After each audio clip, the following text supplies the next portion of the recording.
അപ്പോൾ നമുക്ക് എണ്ണയിൽ നിന്ന് പൊരിക്കാതെ വളരെ ഈസി ആയിട്ട് തന്നെ വീട്ടിൽ തയ്യാറാക്കാൻ പറ്റിയ ഒരു ഇഫ്താറിൻ്റെ റെസിപ്പി ആയിട്ടാണ് വന്നിരിക്കുന്നത്. അപ്പോൾ ഇത് ബ്രെഡ് വെച്ച് വളരെ ഈസി ആയിട്ട് ചെയ്യാം, അത് 5 മിനിറ്റ് കൊണ്ട് നമുക്ക് ചെയ്തെടുക്കാം കേട്ടോ.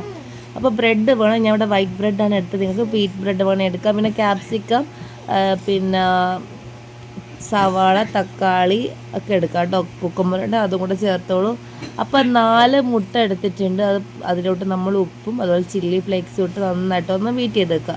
പിന്നെ ഒരു 6 ബ്രെഡ് ഇതുപോലെ ആക്കി എടുക്കുന്നുണ്ട്. ഇപ്പോൾ 2 ഉണ്ടാക്കുന്നതിനെ കൊണ്ടൊരു 12 ബ്രെഡ് എടുത്തിട്ടുണ്ട് കേട്ടോ. അപ്പോൾ ഫസ്റ്റ് സെക്ഷനായിട്ട് ഇതുപോലെ വെച്ച് കൊടുക്കുന്നുണ്ട്.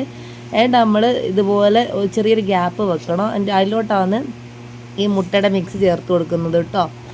അതുപോലെ തന്നെ നമുക്ക് ഇതിലോട്ട് ഇനി എന്ത് ചെയ്യുക, കുറച്ച് വെളിച്ചെണ്ണ, ഇത് ഞാൻ ഇതിൽ വീഡിയോയിൽ കാണിക്കും പോലെ കുറച്ച് വെളിച്ചെണ്ണ മാത്രം, മുട്ടയൊന്ന് വെന്ത് കിട്ടാനുള്ള ചെറിയ നമ്മൾ ഓംലെറ്റ് ഒക്കെ ചെയ്യുന്ന പോലത്തെ വെളിച്ചെണ്ണ കുറച്ചിട്ട് ഊറ്റിച്ച് കൊടുക്കുക കേട്ടോ.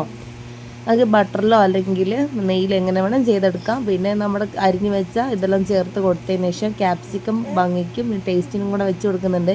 അപ്പം ഞാൻ എൻ്റെ കയ്യിൽ ചീസ് ഉള്ളതുകൊണ്ട് ചീസ് വെക്കുന്നുണ്ട് കേട്ടോ. ചീസും കൂടെ വെച്ചാൽ നല്ല ടേസ്റ്റി ആയിരിക്കും.